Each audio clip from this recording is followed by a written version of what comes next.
실제로 당뇨 환자분들이 혈당을 조절하기가 얼마나 어려운지, 그리고 생활습관 개선이 참 쉽지 않다는 거, 저도 사실 겪어봐서 잘 알고 있습니다.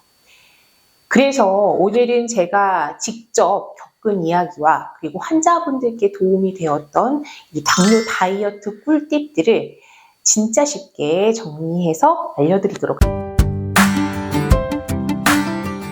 네, 안녕하세요. 봄날진료실의 보민쌤입니다. 네, 사실은 저는요, 저희 둘째 임신했을 때 제가 임신성 당뇨를 진단받고 진짜 장뇨 환자가 된 적이 있었어요.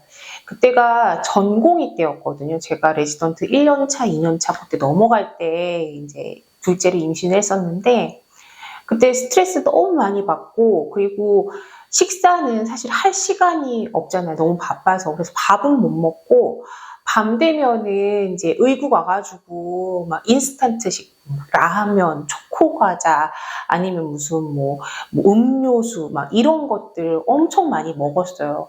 살도 굉장히 찌고 그래서 당도 엄청나게 올라갔던 것 같아요. 그래서 저는 뭐 실제로 당뇨 환자분들이 혈당을 조절하기가 얼마나 어려운지, 그리고 생활습관 개선이 참 쉽지 않다는 거, 저도 사실 겪어봐서 잘 알고 있습니다. 그래서 오늘은 제가 직접 겪은 이야기와 그리고 환자분들께 도움이 되었던 이 당뇨 다이어트 꿀팁들을 진짜 쉽게 정리해서 알려드리도록 할게요. 당뇨에서요, 체중 감량은 정말 중요하죠. 특히 복부에 지방이 많을수록 우리 몸이 인슐린의 말을 잘 안 듣게 됩니다. 이게 바로 인슐린 저항성이라는 건데요. 이 지방세포가 염증 물질, 예를 들면 뭐 TNF-알파, 인터루킨-6 이러한 염증 물질들을 자꾸만 만들어내가지고 인슐린의 작용을 방해해요. 그러면은 이 세포가 인슐린 신호를 자꾸 무시하게 되는 거죠. 그러면은 인슐린이 잘 작동을 못 하잖아요. 그러니까 살이 찌면은 인슐린의 저항성이 생겨서 인슐린이 잘 작동하지 못하고, 살이 빠지고 체중이 줄면은 반대가 되겠죠. 인슐린이 민감해지면서 인슐린이 잘 작동하고 세포가 인슐린의 말을 잘 듣습니다. 그럼 당연히 혈당도 잘 떨어지고, 그러면은 약도 줄일 수가 있겠죠. 그렇기 때문에 비만한 당뇨 환자분들은 사실은 약을 잘 쓰는 것만큼 체중 감량이 굉장히 중요합니다. 이 밥을 먹고 나서 혈당이 갑자기 확 올라가면요, 몸에 굉장히 큰 부담이 됩니다. 이 혈당이 확 올라갈 때 혈관도 손상이 되고요, 염증도 생기고요, 또 췌장도 이 확 올라간 혈당을 따라잡으려고 인슐린을 너무 많이 만들어내다가 지쳐버려요. 너무 일을 많이 해서. 자, 이 혈당이 확 올라가는 이 순간을 혈당 스파이크라고 부르는데, 이게 당뇨 조절을 망치는 주범이라고 생각하시면 돼요. 자, 오늘은요, 이걸 막는 법도 함께 알려드릴게요. 일단 식이섬유가 많은 음식을 먼저 먹는 게 혈당 스파이크를 막는 가장 중요한 방법입니다. 예를 들면요, 식이섬유가 많은 야채, 샐러드, 그 다음에 단백질, 밥, 요 순서로 드시는 게 좋습니다. 우리가 거꾸로 식사법이라고 하죠. 우리는 보통 밥을 먼저 먹고, 그 다음에 고기 반찬 먹고, 마지막에 이제 김치나 이런 거 먹는데, 거꾸로. 샐러드 먼저, 단백질, 그 다음에 밥을 마지막에. 그리고 현미나 버섯, 콩, 미역 같은 거 자주 챙겨 드시면 참 좋습니다. 이게 식이섬유가요, 장에 약간 이렇게 그물 같은 역할을 해요.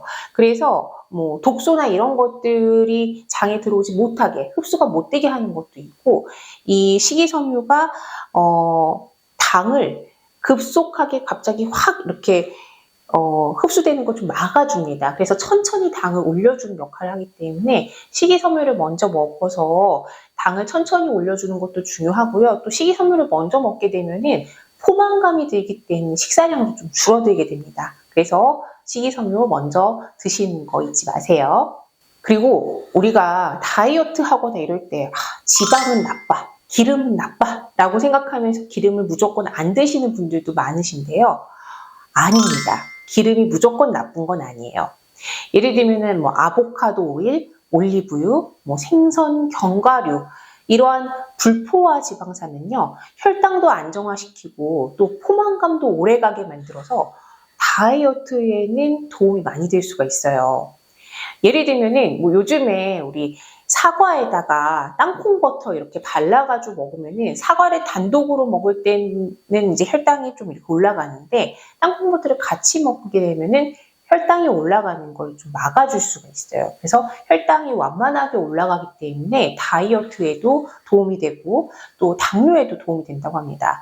물론 지방은요 1g당 9kcal를 내는 굉장히 고열량이기 때문에 적당히 드셔야지 너무 많이 드시게 되면은 오히려 살이 찐다는 거. 그래서 적절한 지방을 적절히 포만감이 들 때까지 드시는 거는 포만감도 유지하게 되고 그다음에 혈당 스파이크도 막아주기 때문에 좋습니다. 그리고 음료는요. 음료수, 그러니까 단 음료수 대신에 물이나 무가당 차로 바꾸시고요. 두부나 계란, 닭가슴살, 생선, 콩 이런 단백질을 많이 채워주시는 게 굉장히 중요합니다. 자, 그리고 운동은요. 식후 운동이 당뇨 환자분들한테는 좋거든요. 자, 밥 먹고 가만히 있으면은요, 혈당이 어떻게 되겠어요? 훅 올라가겠죠? 근데 이때 한 15분 정도 걷기만 해도 혈당이 확실하게 떨어지게 됩니다. 그래서 하루 3번 식사하고 나서는 한 10분에서 15분 정도 움직여주기만 해도 정말 좋습니다. 그리고요, 보통 운동하면은요, 그냥 우리 걷기, 뭐 이런 것 때문에 생각을 하죠. 그런데 근육이 많을수록 혈당 조절이 쉬워지게 됩니다.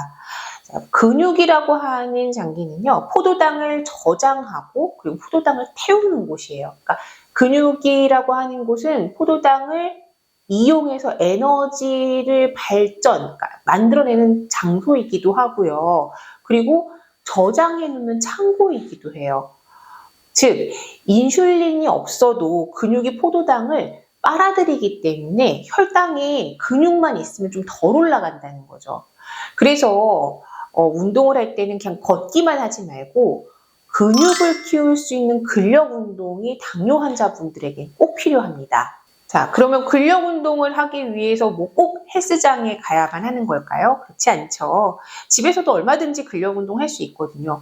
제일 보편적이고 많이 하실 수 있는 게 스쿼트죠. 네, 스쿼트 하게 되면은 허벅지, 엉덩이 이런 쪽의 근력이 굉장히 많이 발달을 하게 되는데 이 허벅지나 엉덩이 근육이 우리 몸 전체의 근육의 절반 이상을 차지하기 때문에 스쿼트를 하게 되면은 굉장히 효율적으로 근력 운동을 할 수가 있어요.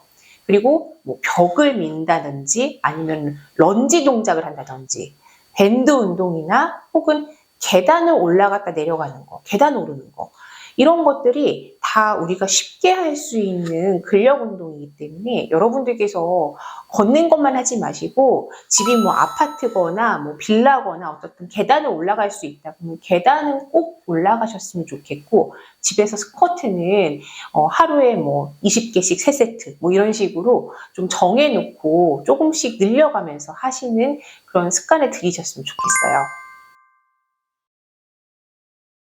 그리고요, 운동은 뭐 식이 습관도 마찬가지고 운동 습관도 마찬가지고 항상 뭐든지 꾸준해야 되는 거잖아요. 저는 사실 헬스장 못 가요.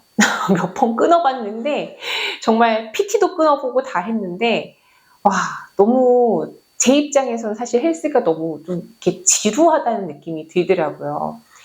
그런데 제가 요즘에 일주일에 2번 정도 K-팝 댄스 수업 듣거든요. 참 나이가 45인데 주책이죠.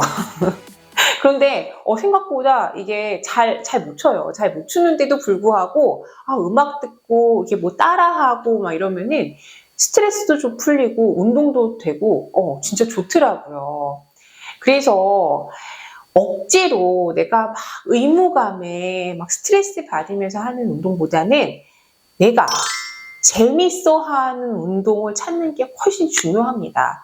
뭐 그게 요가가 돼도 되고요. 댄스나 뭐 수영이나 혹은 산책을 해도 되고요. 요즘에 러닝도 되게 많이 하시잖아요. 러닝을 해도 되고요. 뭐든지 다 되니까요. 내가 어떤 운동을 좋아하고 어떤 운동이 맞는지 좀 알아가는 거, 찾아가는 거, 그거 굉장히 중요한 것 같아요. 그래야지 즐겁게 또 꾸준히 할 수가 있거든요. 뭐 요즘에 우리가 스트레스가 뭐 만병의 근원이다라고 하는데 그게 진짜 틀린 말이 아니에요. 스트레스 받으면은 콜티졸이라고 하는 호르몬이 나오는데 이게 당뇨에는 악영향을 미치게 돼요. 왜냐하면 이게 간에서 당을 더 많이 만들게 해서 혈당이 확 올라가게 만드는 그런 호르몬이거든요. 그래서 당뇨 관리에는요, 스트레스 관리까지 포함이 되는 겁니다. 그래서 제일 좋은 스트레스 관리는 저는 사실 운동이라고 생각하거든요. 저도 뭐 아이도 키워야 되고 집안일도 많고 뭐 병원에서도 일을 해야 되고 스트레스가 참 많은데 운동을 할 때에는 그런 잡생각 같은 것들이 싹 없어지면서 스트레스가 좀 풀리고 운동하면서 약간 뭐 이렇게 도파민이나 엔도핀이 나오는 건지 약간 스트레스가 많이 풀리더라고요. 그래서 가장 좋은 건 운동으로 좀 스트레스를 푼다든지 혹은 뭐 개인마다 다르겠죠. 뭐 명상을 한다든지 아니면 친한 친구와 뭐 수다를 떨어가지고 스트레스를 풀 수도 있는 거고요. 아니면 잠을 푹 자면 스트레스가 풀린다 하는 분들은 숙면을 취하는 게 또 스트레스 푸는 방법이 될 거고요. 자, 이런 것들이 혈당 조절에 정말 중요합니다. 사실 별거 아니라고 생각했죠. 친구랑 수다 떠는 게 혈당 조절이랑 무슨 관계야라고 생각했을 수 있겠지만은 사실 이러한 작은 변화들, 작은 실천들이 굉장히 중요한 혈당 조절의 키가 될 수 있다는 거죠. 오늘 영상에서 알려드린 당뇨 다이어트 꿀팁 한번 정리해 보도록 할게요. 자, 체중이 감량되면 인슐린 저항성이 줄어들기 때문에 당뇨에 도움이 된다. 그리고 식이섬유, 건강한 지방, 이 식사의 순서가 중요하다.